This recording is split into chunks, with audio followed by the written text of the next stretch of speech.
Belgium है, one of the highest paying countries Switzerland 80K से 120K euros, Luxembourg 60K to 80K है, Germany 50K से 60K। जी अस्सलाम वालेकुम, welcome back to new video. Europe में कौन सा ऐसा कंट्री है जहाँ पे जॉब की जो है वो सबसे ज्यादा आपको पे मिलती है? तो अगर आप अपना फ्यूचर प्लान कर रहे हैं यूरोप में स्टडी के हवाले से तो ये वीडियो आपके लिए। इस वीडियो में मैं 5 ऐसे टॉप कंट्रीज की बात कर रहा हूँ जहाँ पे आपको मैक्सिमम जो है वो जॉब अपॉर्चुनिटीज मिलेंगी, मैक्सिमम आपको लाइफ सेटलमेंट की अपॉर्चुनिटीज मिलेंगी और वहां पे रहना जो है वो दुनिया में सबसे बेस्ट जो है वो चॉइस है। तो बगैर टाइम जाया किए मैं आपको वीडियोस की तरफ लेके जा रहा हूँ।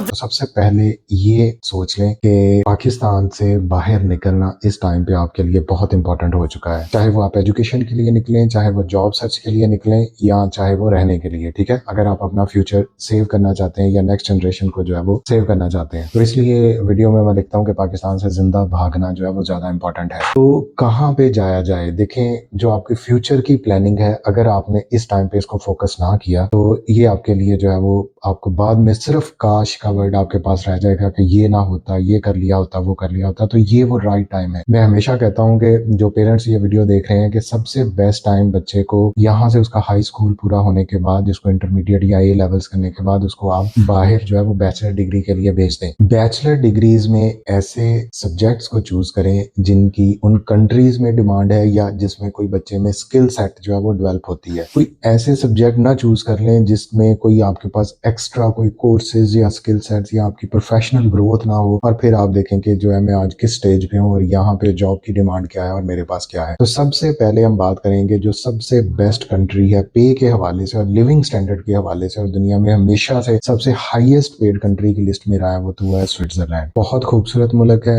डेफिनेटली यहाँ पे जो सैलरी है ऑन एन एवरेज सैलरी वो जो है वो 80K से 120K यूरोज है और इसको आप अगर पाकिस्तानी पैसों में देखें तो ये तकरीबन 3 करोड़ से लेके 4 करोड़ तक पर ईयर यहाँ पे सैलरी है। स्विट्जरलैंड में यूनिवर्सिटीज हैं, वहाँ की टॉप यूनिवर्सिटीज हैं जिनमें ट्यूशन फीस जो है वो कम है, लेकिन आइल्स की रिक्वायरमेंट है और इसके अलावा कोई ऐसी टेक्निकल रिक्वायरमेंट नहीं है कि आपका एडमिशन ही हो सकता। अपनी यूनिवर्सिटी को चूज करें। हम स्विट्जरलैंड पे भी जो है वो next I will make some video specifically for Switzerland. तो यहाँ पे जो है वो सेक्टर्स, आपने स्विस बैंक्स का नाम सुना होगा। इसके अलावा आपके पास जब भी स्विट्जरलैंड का नाम आता है तो स्वाए शाहरुख खान की मूवीज के वहां पे जॉब की अपॉर्चुनिटीज भी बहुत ज्यादा है। बैंकिंग एंड फाइनेंस सेक्टर सबसे स्ट्रॉन्ग है। स्विस बैंक्स दुनिया में सबसे मशहूर है। आपके जितने भी ये बड़े बड़े आपके पॉलिटिशियंस हैं, इन सबके स्विस बैंक्स में अकाउंट है, क्योंकि स्विस बैंक्स में उनको इस चीज से कोई गर्ज नहीं है कि आपका पैसा कहाँ से आया, व्हाइट है या ब्लैक है, they just keep your money. फिर इसके अलावा आईटी टेक्नोलॉजी में, ठीक है, वहां पे काफी ज्यादा जॉब्स हैं। इंजीनियरिंग में जॉब्स हैं। आईटी के हवाले से अगर हम बात करें तो ये this is one of the best field. इसमें आपकी एआई के आगे आ रही है, फिर आपकी साइबर सिक्योरिटी आ रही है, फिर आपकी डाटा साइंस आ रही है। तो इन चीजों में जो है वो आपको एनरोल होना चाहिए। सेकंड पे बात करें स्विट्जरलैंड के बाद तो उस पर ऑलरेडी मेरे इस चैनल पे वीडियो भी है, वो है लग्जमबर्ग। लग्जमबर्ग जो है वो जर्मनी के साथ एक बिल्कुल छोटा सा मुल्क है। यूनिवर्सिटी ऑफ लग्जमबर्ग में तकरीबन जो है वो 10 to 15 जो है फुली इंग्लिश टॉट प्रोग्राम्स है जो अवेलेबल है। टॉप 200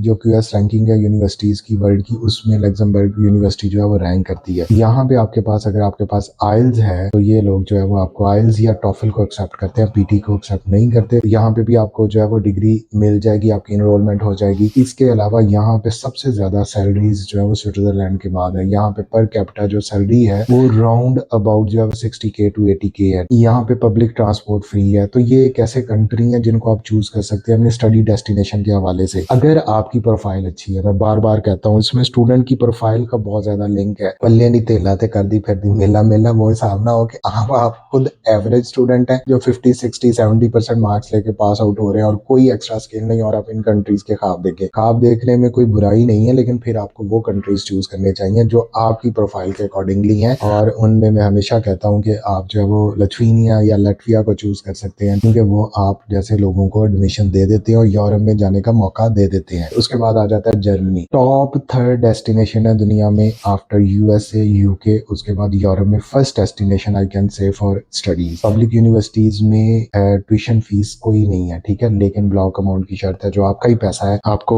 वापस मिल जाना है। लेकिन जर्मनी में एजुकेशन करने के लिए अगर आप मैकेनिकल या ऑटोमोटिव इंजीनियरिंग, रोबोटिक्स में, आईटी में, इंजीनियरिंग में बेताशा फील्ड है, वहां पे जाएंगे, वहां से डिग्री करेंगे तो उसके बाद आपके पास इतनी अपॉर्चुनिटीज आ जाएंगी कि आप देखेंगे कि यार जर्मन में जॉब सीकर वीजा की भी अपॉर्चुनिटी है। फिर आपको ये तकरीबन 18 मंथ का जो है वो व्हाइट कॉलर जॉब के लिए वीजा देते हैं आफ्टर स्टडीज। आपकी हाईएस्ट सैलरी होंगी जो राउंड अबाउट जो है वो तकरीबन 50K से 60K एवरेज जो है वो यहाँ पे सैलरी आपको मिल जाएगी। 40K से भी स्टार्ट होता है, डिपेंड करता है कि आपका एक्सपीरियंस क्या है। तो जर्मनी को भी आप चूज कर सकते हैं अगर आप हाई अचीवर हैं। पाकिस्तान से मैं इसको इसलिए रिकमेंड नहीं करता कि यहाँ पे अपॉइंटमेंट्स के बहुत ज्यादा इशू हैं। अगर आपकी CGPA अच्छी है, 3.7 से अबव है, तो फिर ये आपके लिए अच्छी ऑप्शन है। आप आइल्स कर लें तो आप जर्मनी भी जा सकते हैं, फ्री एजुकेशन का मजा ले सकते हैं और दुनिया में टॉप क्लास यूनिवर्सिटीज में आपको पता चलेगा कि भाई आपकी क्या प्रोफेशनल ग्रोथ हो रही है। I am very sorry to say कि पाकिस्तान से बच्चे मास्टर्स कर लेते हैं, इवन PhD कर लेते हैं, they can't even introduce themselves कि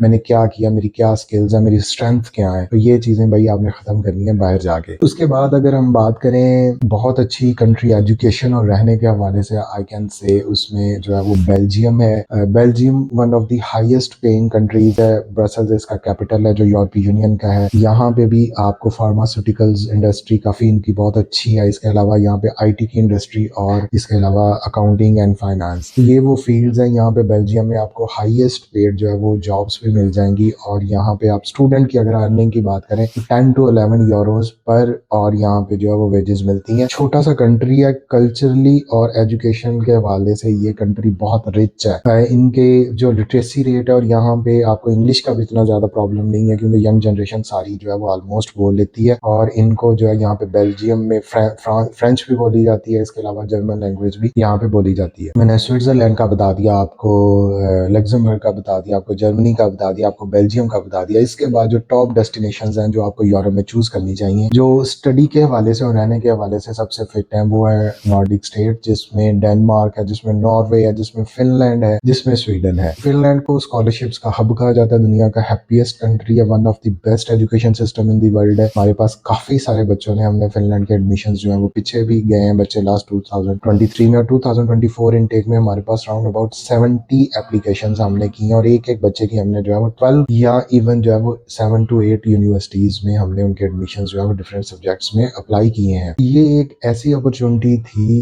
जिसकी मैं बार बार वीडियोस भी पोस्ट कर रहा था कि इसको आप अवेल कर लें। 3 to 17 जनवरी वहां पे जो है एडमिशन ओपन थे। इस चीज को मद्देनजर रखते हुए अपने फ्यूचर का आपके सवाल है बाबा, ये वो टाइम है जिसपे अगर आपने सोच लिया, थोड़ा सा वर्कआउट कर लिया, अपने बजट को देख लिया, बजट के हवाले से 20 लाख का अगर आपका बजट है तो उसमें आप लाटविया लिथुआनिया इजिली जा सकते हैं। अगर आपका बजट जो है वो 40 प्लस है तो आप जो वो बेल्जियम को चूज करें। फ्रांस भी एक बहुत अच्छी ऑप्शन है, सॉरी मैं उसके बारे में बताना भूल गया। फ्रांस में लेकिन जो है वो यूनिवर्सिटीज में कंपटीशन काफी ज्यादा है, इनका एजुकेशन सिस्टम थोड़ा सा डिफरेंट है। लाइसेंस 1 में आप अप्लाई कर सकते हैं या 3 ईयर बैचलर में कर सकते हैं, मास्टर्स M1 में आप अप्लाई कर सकते हैं। और यहाँ पे इनका जो एलिजिबिलिटी क्राइटेरिया यूनिवर्सिटीज का वो थोड़ा सा टफ है as compare to other European countries. लेकिन फिर वहीं पे मैं बात करूंगा कि आपका अप्लाई करना, यहाँ से जिंदा भागना वो सबसे इंपॉर्टेंट है। ये वो टाइम है, यहाँ पे आप अपनी डिग्रीज को जो ना टपाएं, अपने माँ बाप के पैसे यहाँ पे जाया ना करें। माँ बाप को भी चाहिए कि जितनी अगर जिसके पास पहुंच है, जितनी कोशिश है, तो वही अभी बच्चे पे लगा ले, उसको प्रोफेशनली भेज दे। 1-2 साल बाद आप देखेंगे कि ये आपका डिसीजन कितना सही था। आपका बच्चा आपके लिए सेटल्ड है, वो आपको भी सपोर्ट कर रहा है, आपको भी बुला लेगा। अगर आपका बेटा जो है वो आपसे प्यार करता है, आपकी बेटी आपसे प्यार करती है, तो definitely they will call you there and you can live a happy life. तो मेरा मकसद ये है कि ऐसी फील्ड को सिलेक्ट करें, ऐसी यूनिवर्सिटीज को सिलेक्ट करें, ऐसे कंट्री को सिलेक्ट करें जिसका आप थोड़ा सा वर्कआउट आपने किया हो, वहां पे आपको जॉब की अपॉर्चुनिटीज का पता हो, टेक्नोलॉजी सेक्टर्स का पता हो, सैलरीज का पता हो, तो फिर जो है वो आपका एक अच्छा और कामनाक मुस्तकबिल जो है वो हो सकता है। मेरी उर्दू थोड़ी सी वीक है, सॉरी फॉर दैट, लेकिन इंग्लिश भी कोई इतनी अच्छी नहीं है, लेकिन खैर है,